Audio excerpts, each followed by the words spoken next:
आज की क्लास में हम पढ़ेंगे ब्लॉक शेडो टूल के बारे में। आइए देखते हैं ब्लॉक शेडो टूल का यूज हम किस तरह से करेंगे। इसके लिए हमने सबसे पहले एक ऑब्जेक्ट बनाया और इसमें हमने ब्लॉक शेडो यूज किया। आप देखिए जैसे ही आप इस तरह से ड्रैग कराएंगे इस तरह से ये ब्लॉक बना के दे देगा ब्लॉक शेडो में।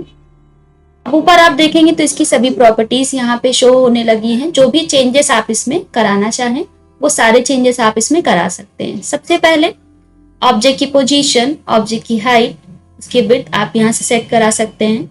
नेक्स्ट ऑप्शन आ जाता है डेप्थ, यानी कि ब्लॉक शेडो की जो ये डेप्थ आ रही है इसको आप और भी बढ़ाना चाह रहे हैं या कम करना चाह रहे हैं वो आप यहाँ से करा सकते हैं। आप देखिए जितना आप बढ़ाएंगे उतना ये बढ़ता जाएगा। और यहाँ से अगर आप इसको कम करना चाह रहे हैं तो आप डायरेक्ट यहाँ से कम कर सकते हैं या फिर आप डायरेक्ट इस तरह से नंबर्स भी दे सकते हैं।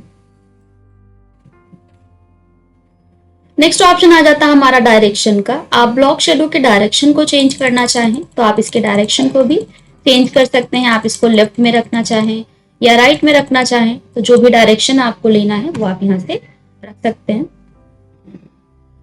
नेक्स्ट ऑप्शन आता है ब्लॉक शेडो कलर।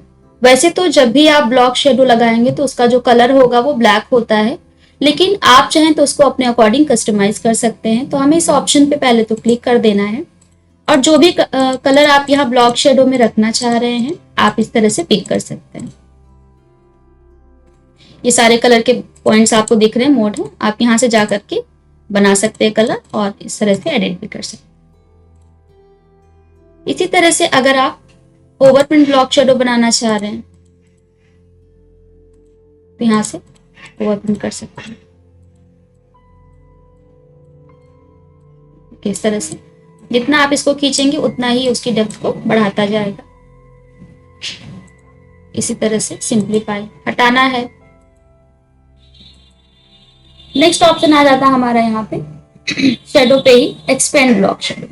एक्सपेंड करना है इसको, हमें इसको और भी हमें थिक करना है, बढ़ाना है। तो इस तरह से आप ब्लॉक शेडो को बढ़ा सकते हैं। ये आप रिव्यू देख पा रहे होंगे। और इसी तरह से इफेक्ट को अगर आप क्लियर करना चाह रहे हैं तो आप इसी ऑप्शन में जा करके क्लियर ब्लॉक शेडो का यूज करके क्लियर भी करा सकते हैं। अच्छा, ये तो हमने एक ऑब्जेक्ट के साथ यूज किया। यही अगर हम एक टेक्स्ट के साथ करना चाहें तो हम टेक्स्ट के साथ भी इसका यूज करा सकते हैं। तो हमने यहाँ पे एक टेक्स्ट लिखा पहले और इसमें हम चाह रहे हैं ब्लॉक शेडो अप्लाई करना। सिलेक्शन लेंगे ब्लॉक शेडो और इन पॉइंट्स को इस तरह से नीचे की ओर हम खींच देंगे और टेक्स्ट का कलर हमने ये व्हाइट ले लिया या कोई भी कलर आप ले लीजिए इस तरह से। इस तरह से ये ब्लॉक शेडो बन के आ रहे हैं। अब ये सारी सेटिंग आप इसमें करा सकते हैं। इसका डायरेक्शन, इसकी डेप्थ या आप यहाँ पे अपने अकॉर्डिंग ले सकते हैं। जितना पॉइंट आप यहाँ पे एंटर करेंगे उसी के अकॉर्डिंग ये रोटेट या इसका डायरेक्शन चेंज होता जाएगा। इसका कलर अगर आप चेंज करना चाह रहे हैं तो आप यहाँ से इसका कलर भी चेंज कर सकते हैं। ये ऑप्शन आ रहा है ब्लॉक शेडो का। अब यहाँ पे आप अपने अकॉर्डिंग कलर्स को ले सकते हैं। तो इस तरह से हम ब्लॉक शेडो टूल का यूज करते हैं। नेक्स्ट आ जाता है हमारा ट्रांसपेरेंसी टूल। इसका यूज क्या होता है? इसका यूज आपने कोई ऑब्जेक्ट बना करके उसमें अगर सॉलिड कलर ले रखा है, हमने इस तरह से एक सॉलिड कलर लगा दिया और इसमें जो कलर्स आ रही है वो सॉलिड आ रहे हैं, हम इनको ट्रांसपेरेंट करना चाह रहे हैं, इनकी ओपेसिटी को कम या ज्यादा करना चाह रहे हैं, तो उसके लिए हम इस टूल का यूज करा सकते हैं। तो सबसे पहले हमें ट्रांसपेरेंसी टूल पे क्लिक कर देना है। उसके बाद आप इसको ड्रैग कराएंगे जिस डायरेक्शन में। आप देखिए इस तरह से ट्रांसपेरेंट इसको करता जा रहा है इस तरह से।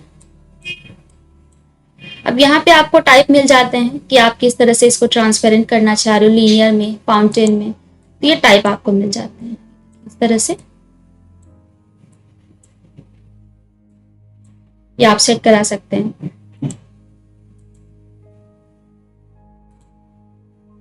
इस तरह से हम ट्रांसपेरेंसी सेट कर सकते हैं। या फिर एक शेप बनाया हमने, कंट्रोल डी से हम इसका एक डुप्लीकेट बना लेते हैं। दोनों ऑब्जेक्ट को सेलेक्ट करते हैं और यहाँ पे एक ऑप्शन आ जाता है हमारा इंटरसेक्ट का। हमने इसको यूज किया, बाकी के पार्ट को रिमूव कर देंगे। अब इसमें हमने इस तरह से कलर ऐड किया और इसमें अगर आप ट्रांसपेरेंसी इस तरह से देना चाहें तो आप इसमें भी ट्रांसपेरेंसी दे सकते हैं कि ये पॉइंट्स आ रहे, एडजस्ट करा सकते हैं। इसका यूज करके आप इस तरह से फ्लावर्स बना सकते हैं। पहले तो इसको लेफ्ट होल्ड करके थोड़ा सा राइट की ओर लाएंगे, फिर धीरे से राइट क्लिक को होल्ड करके छोड़ देंगे। अब आप देखिए इस तरह से कितना ट्रांसपेरेंसी ऑब्जेक्ट ये हमें बनाकर दे रहा है।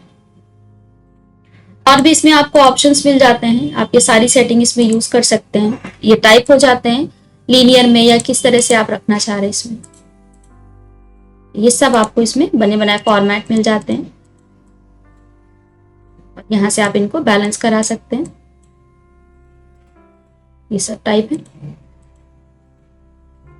ओपेसिटी कम ज्यादा। तो इस तरह से हम लोग यहाँ पे फेड कह सकते हैं, यहाँ पे ट्रांसपेरेंसी टूल का यूज करके जो भी ऑब्जेक्ट आपने बना रखा है उस ऑब्जेक्ट में ट्रांसपेरेंसी सेट करा सकते हैं।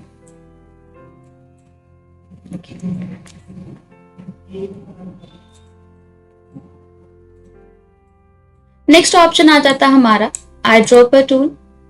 इसका यूज करते हैं हम किसी भी ऑब्जेक्ट के अंदर से या किसी भी इमेज के अंदर से कलर को पिक करा करके अपने शेप के अंदर फिल कराने के लिए। जैसे यहाँ पे अगर हम देखें तो हमें सभी कलर्स अवेलेबल मिल जाते हैं, लेकिन अगर आप किसी इमेज के अंदर से कलर को ऐड करा के लाना चाह रहे हैं तो उसके लिए हम कलर आई ड्रॉपर टूल का यूज करेंगे। इसके लिए सबसे पहले हमने एक इमेज लिया और हम उस इमेज में से कलर को लाना चाह रहे हैं। तो सबसे पहले इमेज जहां पे भी आपने सेट कर रखा है वो आप यहाँ पे सेलेक्ट कर लीजिए।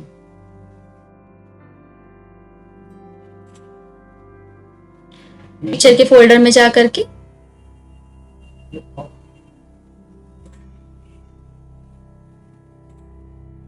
जैसे इमेज हमने लिया और इसको इस तरह से इंपोर्ट करा लिया। अब मान लीजिए हम चाह रहे हैं कि इस इमेज में से हमें ये कलर लेना है, तो उसके लिए हम सबसे पहले तो आई ड्रॉपर टूल लेंगे और जहां से भी कलर को हमें चाहिए है वो कलर हम यहाँ पे सेलेक्ट करेंगे और जिस भी शेप में आप फिल कराना चाह रहे हैं आप उस शेप पे क्लिक करिए, आप देख पाएंगे उस शेप में ये कलर फिल होता जाएगा। ये देखिए जहां जहां पे आप इसको फिल कराना चाह रहे हैं आप इस तरह से फिल करा सकते हैं। ऊपर ही इसकी प्रॉपर्टीज मिल जाती हैं। सबसे पहले तो यहाँ पे साइज, यानी कि जो आप पिकर का साइज लेना चाह रहे हैं वो कितना रखना चाह रहे हैं वो आप अपने अकॉर्डिंग यहाँ पे सेट करा सकते हैं। उसके बाद यहाँ पे जो भी कलर आपने यहाँ पे सेलेक्ट किया होगा वो यहाँ पे डायरेक्ट हमें शो हो जाएगा और बकेट का यूज करके आप उन्हें जहां पे भी फिल कराना चाहें आप बहुत ही आसानी से वहां पे फिल करा सकते हैं।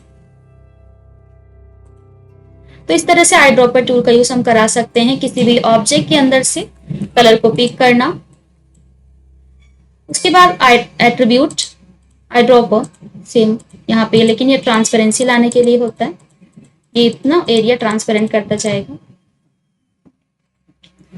नेक्स्ट ऑप्शन अगर हम देखें इंटरैक्टिव फिल, इन सभी को हम हटा देते हैं, ऑब्जेक्ट बना लेंगे एक हम। सबसे पहले हम इंटरैक्टिव टूल पे क्लिक करेंगे तो यहाँ पे आपको फिलिंग के कुछ फॉर्मेट मिल जाते हैं। आप अपने शेप में किस तरह से कलर फिल करना चाह रहे हो, कलर, ग्रेडियंट, टेक्सचर, बिटमैप या पैटर्न्स, जो भी आप यहाँ पे फिल कराना चाह रहे हैं। तो उसके लिए सबसे पहले हम आ जाएंगे फाउंटेन फिल पे क्लिक करेंगे और इस तरह से आप इस तरह फाउंटेन फिल करा सकते हैं, यानी 2 कलर्स आप इसमें ऐड करा सकते हैं। ये अपने अकॉर्डिंग आप यहाँ पे बैलेंस कर सकते हैं। इसी तरह से जब आप यहाँ पे फाउंटेन फिल का यूज करते हैं तो ये सारी प्रॉपर्टीज आपको मिलेंगी। आप लीनियर फाउंटेन रखना चाह रहे हैं या फिर रेडियल, जिस तरह से भी आप रखना चाह रहे हैं वो आप यहाँ पे लगा सकते हैं। तो इस तरह से हम लोग फाउंटेन फिल का यूज करा सकते हैं। आप फिलिंग का कलर जो भी लेना चाहें, कलर लेने के बाद आप यहाँ पे ट्रांसपेरेंसी या फिर इस तरह से टूल का यूज करें। देखिए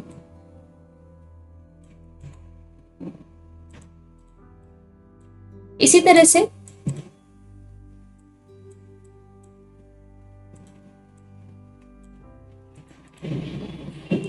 नेक्स्ट अगर हम इस पे क्लिक करें, फाउंटेन के बाद आ जाता है यहाँ पे वेक्टर पैटर्न ट्रांसपेरेंसी टूल।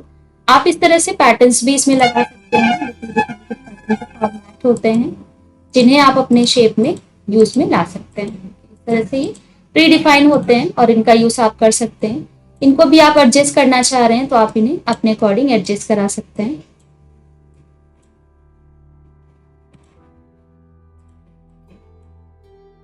तरह से पैटर्न टूल। नेक्स्ट अगर हम इसमें देखें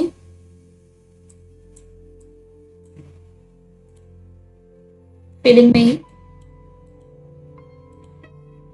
नेक्स्ट आ जाता है हमारा यहाँ पे बिट मैप पैटर्न, यानी आप अपने ऑब्जेक्ट के अंदर इस तरह से बिट मैप का फॉर्मेट यूज करना चाह रहे हैं तो आप बिट मैप फॉर्मेट यूज कर सकते हैं। ये सारी कैटेगरीज जो यहाँ पे सेट होती हैं वो सब यहाँ पे हमें शो होती हैं और इनमें जो भी एडिटिंग आपको करना है इन पॉइंट्स की सहायता से आप चेंज करा सकते हैं। लाइक इसका डायरेक्शन आपको चेंज करना है या फिर ओपेसिटी या साइज, ये सारी सेटिंग आप यहाँ से करा सकते हैं।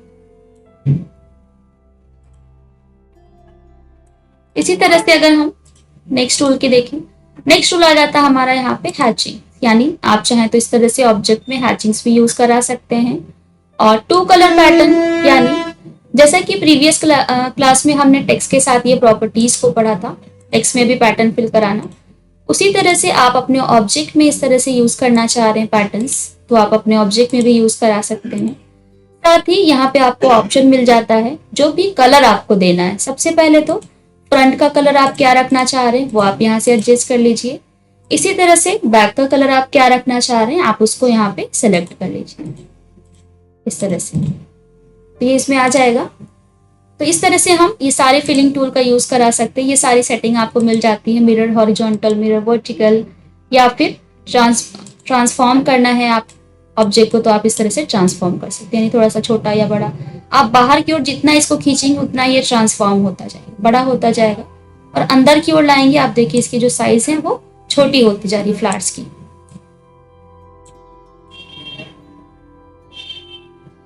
इस तरह से हम यूज कर सकते हैं ये सारी प्रॉपर्टीज।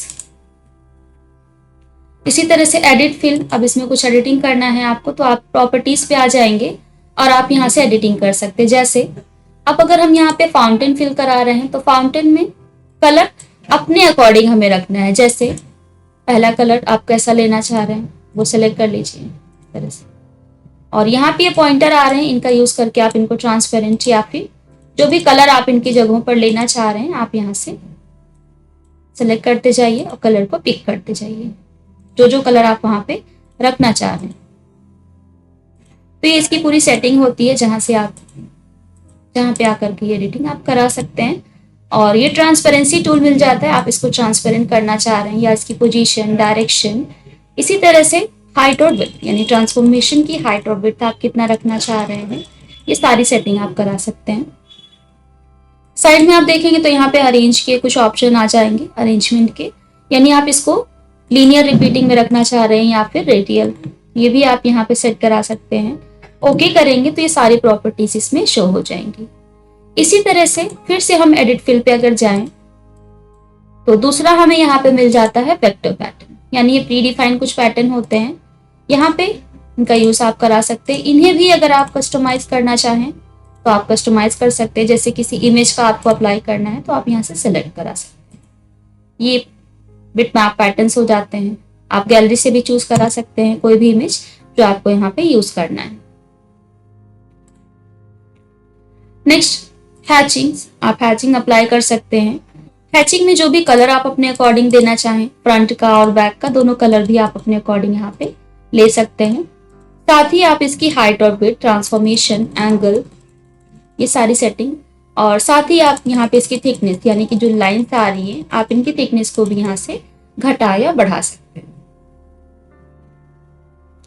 इसी तरह से अगर आप टू कलर्स ले रहे हैं यहाँ पे पैटर्न्स, तो ये टू कलर पैटर्न आप ले सकते हैं इस तरह से। और कलर भी आप अपने अकॉर्डिंग चाहे तो कस्टमाइज कर सकते हैं, फ्रंट का कलर और बैक का कलर आप क्या लेना चाह रहे हैं। ये सारी सेटिंग, यानी हाइट और विड्थ आप कितना रखना चाह रहे हैं वो आप यहाँ पे दे सकते हैं इस तरह से। और ये आ जाता है स्क्यू, यानी आप इसको थोड़ा सा तिरछा करना चाह रहे हैं तो आप तिरछा करा सकते हैं। पोस्टर, अब यहाँ पे अगर हम टेक्सचर फिल पे जाएं तो यहाँ पे देखिए प्री डिफाइंड टेक्सचर फिल मिल रहा है, आप इस तरह से टेक्सचर्स भी यूज करा सकते हैं। ठीक है, इस तरह से। और ये पोस्टर्स पे इसी तरह से आप इसमें सारी फिलिंग टूल का यूज करा सकते हैं। जैसे हमने यहाँ पे अपने पेज पे इस तरह से हम टेक्सचर्स लगाना चाह रहे हैं, सिलेक्शन ले लेंगे, फिर हम आ जाएंगे टूल पे और एडिट फिल। एडिट फिल पे आने के बाद हमें क्लिक कर देना है ऑप्शन, और ये सारे टेक्सचर्स हमें मिल जाएंगे। जो भी टेक्सचर आपको अप्लाई करना है आप यहाँ पे अप्लाई कर सकते हैं। देखिए इस तरह से इसका प्रीव्यू हमें ये शो कर जाएगा। अब आप यहाँ पे जितने भी कलर्स आ रहे हैं मिक्स होकर के, इनको आप अपने अकॉर्डिंग यहाँ पे देना चाह रहे हैं। ये तो प्री डिफाइन होते हैं, लेकिन आप चाहे तो यहाँ पे कलर्स को अपने अकॉर्डिंग सेट करा सकते हैं। ये टाइप हो जाएंगे।